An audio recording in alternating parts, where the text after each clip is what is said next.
ओलीवुड्र वरिष्ठ अभिनेता उत्तम महांती आउ नाहांती। लिभर सिरोसिस रोगरे पीड़ित होई गुरुगांव मेदांत हॉस्पिटल रे चिकित्सित अवस्था आज तांकर परलोक होईछि। तांको 67 वर्ष बयस होइथिला। उत्तम को वियोगरे ओलीवुड तथा सारा ओडिशा रे शोकर छाया खेली जाइछि।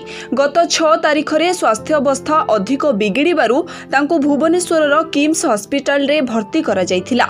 उन्नत चिकित्सा पई 8 तारिख रे तांको एयर एम्बुलेंस रे दिल्ली स्थानांतर करा जाइथिला।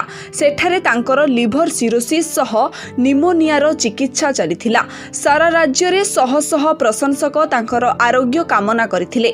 तेबे 20 दिन काल हॉस्पिटल रे मृत्यु सह संग्राम करी शेषरे चिर विदाय नेई गले उत्तम।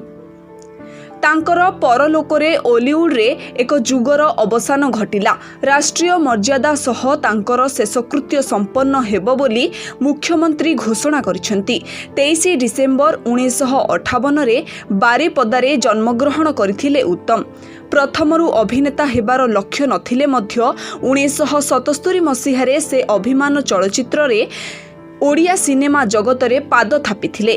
तापरे आउ से पछकू फेरी चाहि नाहांती। गोटिए परे गोटिए सुपरहिट सिनेमा भेटी देई ओडिया चलचित्र जगतरे निजस्व छाप छाड़ी जाइछंती। एमिति केउ ओडिया नथिबे जे उत्तम महांतीଙ୍କ अभिनीत सिनेमा प्रेमरे पड़ी नथिबे। तांकर चेहरा, अभिनय, नृत्य, एक्शन सबुथिरे नियारापण बारी होई पडुथिला। ओडिसार घरे घरे अत्यंत लोकप्रिय होई जाइथिले उत्तम। ओलीवुड रे सुपरस्टार बोली जदि काहारिकु प्रथम थर आख्या दिया जाइथिला तेबे से निसंदेह रे थिले उत्तम। 135 रु अधिक चलचित्र रे से अभिनय करथिले।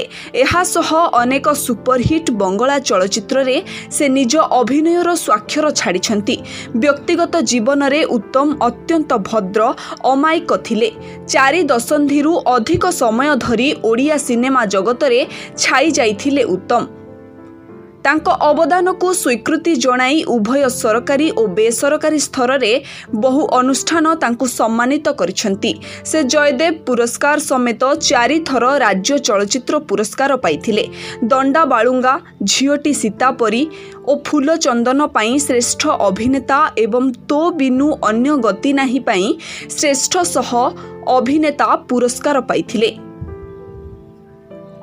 उत्तम को पूरा परिवार चलचित्र जगत प्रति समर्पित।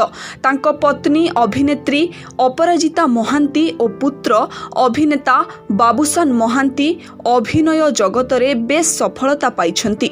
उत्तम अपराजिता जोड़ी ओलीवुड रो सर्वकालीन हिट जोड़ी भाबे विवेचित। एही जोड़ी अभिनीत अनेक चलचित्र सुपरहिट होईछि। एबे बाबूसान ओलीवुड रो आग धाड़ीर तारका। गत किछि वर्ष हेला स्वास्थ्यगत कारणरू उत्तम अभिनय जगतरू दूरे जाइथिले। ब्यूरो रिपोर्ट, ONA खबर।